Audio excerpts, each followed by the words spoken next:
Olá, pessoal, eu sou a Josineide. Hoje eu vou estar conversando com o professor Mauro Sabino dos Santos. Ele é professor da Prefeitura de São Paulo e ele vai estar contando a sua história. O professor Mauro é professor da Prefeitura de São Paulo, ele é paraibano e vive em São Paulo. Até os 27 anos, ele tinha apenas o ensino fundamental e concluiu o ensino médio no supletivo. E a partir daí ele não parou mais de estudar. Ele é graduado em Estudos Sociais, História, Geografia, é pós-graduado em Sociologia, Antropologia e Geografia. E eu vou deixar o professor contar a sua história. Me conte a sua história. Quem é o professor Mauro? Bom, eu sou um pai de família, fui casado 2 vezes, né? Tenho 3 filhas do primeiro casamento e tenho um filho do segundo casamento, né? Esse filho do segundo casamento tem 9 anos de idade. Exerci durante 30 anos magistério pela rede estadual, 25 anos magistério pela rede municipal, sou aposentado pelo Estado e tenho tempo também já concluído com empresas privadas, né, que me dá direito até a aposentadoria pela prefeitura, mas eu pretendo ficar mais um pouquinho, né. Durante esse meu tempo de magistério, eu tive o prazer de criar vários projetos, e esses projetos todos estão relacionados a teatro. Eu comecei lá em 1983, criando um grupinho de teatro com os meus alunos para poder ensinar geografia. Esse grupinho se transformou em um grupo de teatro e nós passamos a participar de festival de teatro amador. E aí a gente foi ganhando alguns prêmiozinhos. Daí, então, eu deixei o magistério, na época, me exonerei do Estado, me exonerei da Prefeitura e criei uma companhia de teatro. E vivi dessa companhia de teatro aproximadamente 10, 12 anos. Né? Durante esse período, além da gente apresentar nas escolas, nos teatros, viajamos, fomos para Bahia, Minas, São Paulo, Paraná, Rio Grande do Sul e mais alguns outros lugarzinhos aí, né? Sempre disputando festivais de teatro. Durante essa disputa de festivais de teatro, foram uns 38 prêmios dentro do Brasil, mais uns 2 ou 3 que nós ganhamos fora do Brasil também. E aí, de um tempo para cá, eu voltei novamente a lecionar e passei a me dedicar mais a escrever e trabalhar mais diretamente com os alunos, né? E, em algum momento, eu estou como professor, só como professor e do meu filho, para mim é a coisa mais importante que tem. E aí dá uma parada no teatro, mas provavelmente esse ano eu volto a participar de um festival nacional de monólogos em Fortaleza. Devo estar indo lá por volta de outubro, novembro, para ver se a gente dá prosseguimento às atividades de teatro. Professor Mauro, o que levou você a estar criando projetos, a trabalhar com projetos? O projeto ele é fundamental. O projeto nada mais é do que uma extensão da sala de aula.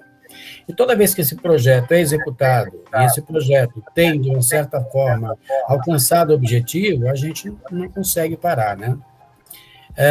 Os projetos que fiz foi muito mais do que aprender de sala de aula, foi formar cidadão, foi gerar profissão. Eu tenho vários ex-alunos hoje que são atores profissionais, né? Pessoas que hoje são produtores de arte, inclusive, um é diretor do Grupo Tapa, um outro tá como cineasta e também produtor de cinema. Então, direto ou indiretamente, a gente auxiliou em alguma coisa a criançadinha que via sem perspectiva e com o projeto chegar a algum lugar. Certo. Essas escolas que o senhor já passou na realização desses projetos, a escola contribui de alguma forma para a realização dos projetos? Sim, sim, sim. A gente conta com o apoio da direção da escola, com os próprios alunos, com os familiares, há todo um envolvimento dentro do projeto, né? Principalmente no lado de arte cênica, né? Que a gente Uhum. tem realmente a participação da comunidade, dos professores, dos alunos, né? É bem gratificante nesse sentido. No seu entender, qual a relevância social do seu projeto, dos projetos que o senhor faz? O mais importante é a formação de um cidadão crítico, né?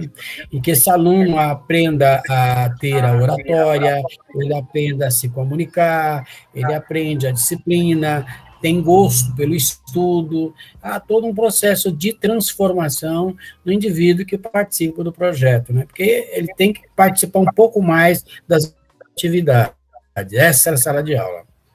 Nessa questão de projetos, o projeto nasce pela necessidade do professor ou pela necessidade do aluno? Tem uma hora certa para que se planeje fazer um projeto? Necessidade do professor e necessidade do aluno. Acho que ambos aí pode ser homogêneo, né? Porque tanto o professor procura uma melhora na qualidade do aluno, como o aluno procura uma melhora com um trabalho extra dado pelo projeto através do professor.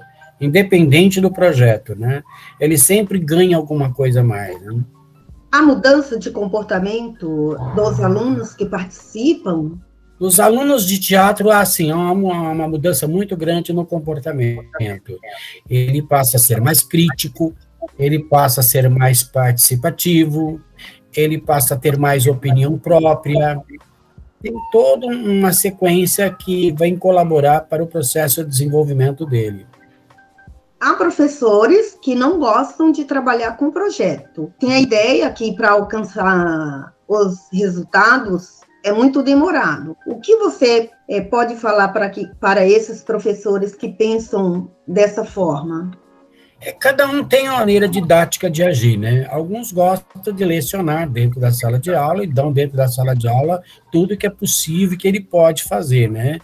E é de ser humano a ser humano. De ser humano para ser humano.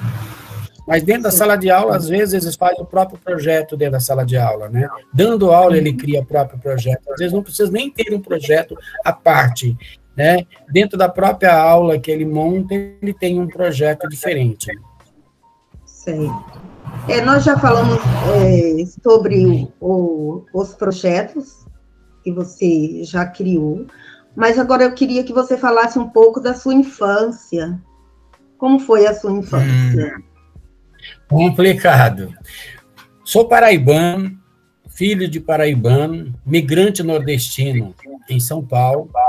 E nós chegamos aqui em 1961, nesse bairro onde eu moro, nessa casa onde eu moro ainda hoje. E uma família assim, muito humilde, né? Meu pai era analfabeto, a minha mãe sabia um pouquinho, né? Mas era uma vida difícil, muito difícil, muito difícil. A tal ponto que eu comecei a trabalhar muito cedo para ajudar em casa. Eu tinha 13 anos quando eu comecei a trabalhar. O meu primeiro registro em carteira foi com 14 anos, de forma que a minha adolescência foi numa fábrica de joias e em outras atividades que eu tive. Né? Desde os 14 anos que eu tenho assim, esse processo de trabalho e estudo, sempre juntando uma coisa com a outra. Trabalhava de dia, estudava de noite, trabalhava de dia, estudava de noite. E aí eu fui até o ensino fundamental. Depois, necessitando trabalhar mais mesmo, que eu trabalhava em lojas, né? De ficar mais horas e mais horas, eu retardei o ensino médio. E só vim retornar esse ensino médio depois de 27 anos de idade. Aí eu resolvi estudar. Naquela época eu fiz supletivo, terminei o supletivo, fui fazer vestibular, que tinha vestibular até mesmo nas escolas privadas, fiz o vestibular, concluí a primeira faculdade, depois eu fiz uma complementação em História, fiz complementação em Geografia, fiz pós em Sociologia, pós em Antropologia, pós em Geografia, e fui seguindo a carreira de estudo, né? E fui trabalhando e acrescentando cada vez mais coisas dentro da minha formação. Então, a infância foi uma infância difícil, mas é como eu falo numa música, né? A gente faltava tudo, mas a gente nem ligava, né? O importante não faltava, o aconchego do meu lar. Isso aí é a marca que eu sempre carrego comigo. Você foi ser professor, você se espelhou em algum professor na época que você estudava? Ou como foi? Na sua família tem alguém que é professor? Não, eu fui o primeiro a começar. Agora, meu irmão seguiu a minha, também virou professor, depois o meu irmão foi vice-diretor, depois o meu irmão foi diretor de escola. Eu não, eu nasci para ser professor e vou ser professor, e se eu morrer hoje, nascer amanhã, eu vou continuar sendo professor do mesmo jeito, né? Que É uma bom, né? vocação que eu tenho, gosto. Eu gosto de ser professor e já estou aí à beira de segunda aposentadoria, retardando a segunda aposentadoria, justamente para ficar como professor. Aquilo é uma extensão da minha casa, então isso é paixão mesmo. Outra questão, há 20 anos atrás, ser professor era diferente de ser professor hoje, nos dias atuais? Ser professor nunca foi diferente, são situações diferentes, né? A situação que a gente vivia naquela época era completamente uma situação que vivemos hoje. Vamos dar um exemplo. Há 20, 30 anos atrás, nós tínhamos um conceito social diferente dos conceitos de hoje, né? A gente era muito mais patriarcal, né? As cobranças eram muito mais severas, né? Hoje não, hoje você tem o diálogo com o aluno, você tem a compreensão com o aluno. O aluno hoje te ensina mais do que você ensina ao aluno, né? Porque o grau de conhecimento desse aluno é muito alto. E eu vou dar um exemplo para você agora, né? Sim. Eu tenho um filho de 9 anos de idade e quando eu preciso mexer em alguma coisa no computador, eu falo, é meu técnico, eu chamo meu filho de 9 anos que vem aqui e fala, pai, é isso, isso, isso e isso, né? Então, você tem uma geração mais crítica, você tem uma geração mais atuante.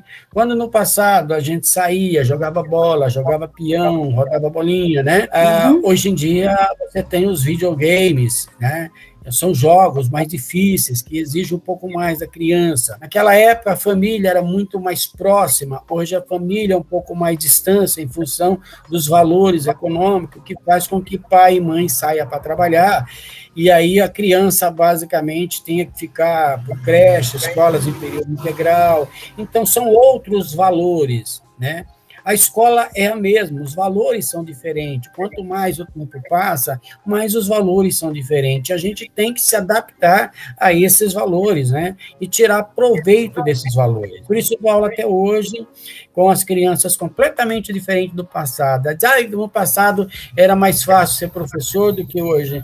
É a mesma coisa, problemas são os mesmos, né? Naquela época tinha os problemas da época e hoje tem os problemas de hoje. Então, naquela época eu resolvia os problemas da época, hoje eu tento resolver os problemas de hoje, né? São épocas diferentes, porém com os mesmos problemas. Antes já existiam os problemas sociais e hoje continua, né? Continua existindo do mesmo jeito, né? E tem soluções diferentes também. Sim. Soluções diferentes. Valores naquela época não são compatíveis aos valores atuais e vice-versa, mas a gente está evoluindo e as coisas vão mudando e a gente vai se adaptando a essas mudanças. Né? Na verdade, a escola tem que se adequar, não é? Sim, a escola tem que se adequar, né? A escola tem que evoluir. Vamos dar um exemplo simples, né? Antigamente a gente tinha a lousa e o giz. Esta era a nossa aula. A retórica na nossa aula. Hoje, a gente já tem os equipamentos a mais, né? Eu trabalho numa escola, por exemplo, eu tenho um retroprojetor, eu tenho uma lousa que eu uso, um pincel lá, não é mais o giz, né? A gente tem o refri dos computadores que estão à nossa disposição para uma pesquisa. Então, você tem tudo na mão. Antigamente, você mandava aluno para a biblioteca. Hoje, o aluno tem um Google na mão com o celular e ele pode pesquisar em fração de segundos. Né? Então, o grau dessa criança é diferente. Então, o que existia no passado, a gente resolvia no passado, existia de hoje, a gente resolve nos dias de hoje. Né? Agora, o aluno é diferente, o conhecimento dele é diferente. Continuando na questão dos projetos, existe um passo a passo para se criar um projeto? Sim, tá? E é fundamental, é fundamental. Todo projeto tem que começar pelo passo a passo, né? Você tem o início, você tem o meio e você tem o fim, né? No início, o meio e o fim. Tudo que se propõe a fazer, você tem que ter o início, o meio e o fim. O projeto não é diferente. O que fazer para criar oportunidades de sucesso a todas as classes sociais, raças ou etnias? O que nós, como professores, podemos fazer para criar essas oportunidades dentro da escola, para que não deixe o aluno excluído? Hoje em dia, a gente luta muito dentro das próprias escolas para romper essa suposta quarta parede, ou seja, interagir com o aluno o tempo inteiro e aceitá-lo como ele é, a maneira de como ele é, e tirar proveito dessa maneira de como ele é. Então, isso é fundamental. Primeiro, é aceitar o aluno como um todo, né? Com as desigualdades, com suas diferenças e com seus valores. Ou seja, respeitar os valores da criança, os direitos da criança, isso acima de qualquer coisa, né? Quando você passa a respeitar os direitos da criança e os valores que essa criança tem, automaticamente você tem um crescimento nessa criança. A gente não molda a criança desse jeito, né? A gente molda as suas virtudes e os valores, né? E isso sim, cada família tem uma maneira de agir, cada criança supostamente tem a maneira de agir. E a gente tem que trabalhar com essas diferenças. Hoje em dia, se debate muito a questão racial, muito debatido, graças a Deus, né? Se debate muito as diferenças de gênero, isso tem que ser estudado, os gêneros têm que ser estudados dentro da escola, isso faz parte da formação dele como cidadão. Então, esses assuntos têm que ser debatidos, preconceito, discriminação, isso são assuntos que têm que ser debatidos com os alunos. Nós vivemos num outro momento, onde esses estudos são fundamentais para o processo de desenvolvimento da criança. Esses assuntos, eles devem ser debatidos desde a educação infantil ou quando as crianças estiverem um pouquinho maiores, 7, 8 anos, ou desde dos 4 anos, 3 anos, o professor já deve estar trabalhando essa questão? Eu acho que esse é um tipo de assunto que você tem que começar na primeira série. Na primeira série, na minha opinião, tem que começar na primeira série. Uhum. Essa criança tem que estar inserida dentro do mundo que nós vivemos hoje. Então, conhecer essas diferenças, romper esses preconceitos, é fundamental. Vou te dar um exemplo bem simples. O meu filho tem uma irmãzinha. A irmãzinha dele brinca de boneca e ele brinca de carrinho. Isso seria a concepção normal. Sim. Aí, outro dia, encontrei meu filho brincando com a boneca e a menina de carrinho. E o meu filho disse, por que não? Por que eu não posso brincar de boneca e ela pode brincar de carrinho? Por que essa diferença entre nós? E ele tem 9 anos e tem essa concepção. Então, a gente vê que a criança ela já está crescendo, né?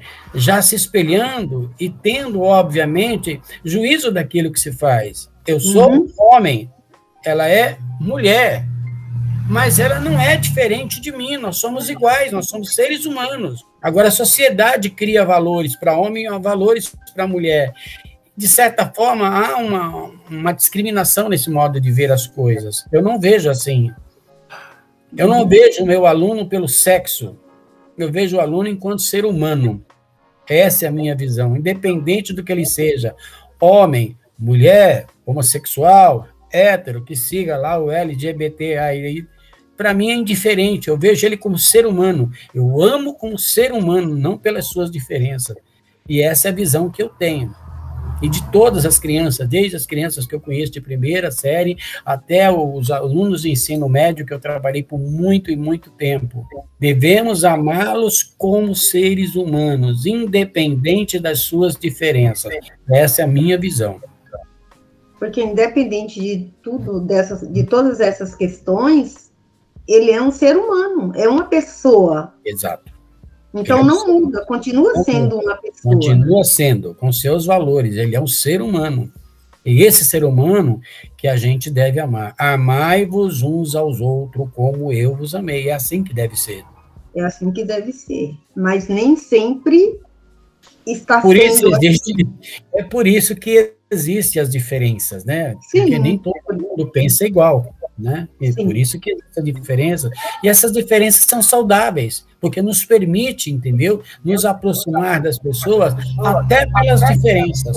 Acho que seria muito chato as pessoas serem todas iguais. Sim, verdade. É bom que existam as diferenças. Sim. Agora, o que te motiva a ser professor, continuar sendo professor durante todos esses anos? Eu vou te responder que já me perguntaram isso um monte de vezes, né? E eu sempre respondo. O alcoólatra adora a beira do bar com sua cachaça. O pescador adora pegar uma rede cheia de peixe. Eu adoro estar dentro da sala de aula. É onde eu me sinto bem. É isso. Eu fiquei um ano e pouco separado aqui por causa dessa pandemia, quase um ano e meio para dar aula, e eu não vi a volta de voltar para a minha sala de aula e rever meus alunos. Sim. Eu penso em aposentar e eu falo, e aí agora? Qual é a minha motivação? Tem todo um processo, é aquilo que a gente fala, é um dogma, é uma coisa que faz bem para você, é uma coisa que você se sente produtivo, é uma coisa que está dentro de cada um de nós. Verdade. Para finalizar, eu vou estar pedindo que você deixe uma mensagem de incentivo para os professores. Qual seria essa mensagem? É difícil, mas eu responder da mesma maneira. Ame uns aos outros. Essa é o fundamental. Ame uns aos outros. Respeite uns aos outros. E que o professor, por ser professor, já é uma grande glória. É uma grande glória. Nós trabalhamos por pouco dinheiro e trabalhamos muito, e boa parte deles são felizes dentro de suas profissões. Quem entra para ser professor dificilmente troca. Dificilmente troca. Você vê os professores todos se aposentando no magistério. Dificilmente troca. Não é dinheiro, mas é aquilo que a gente fala. Eu sempre falo, ser professor é vício, não é outra coisa, na minha opinião, né? Tem que gostar, né, para continuar.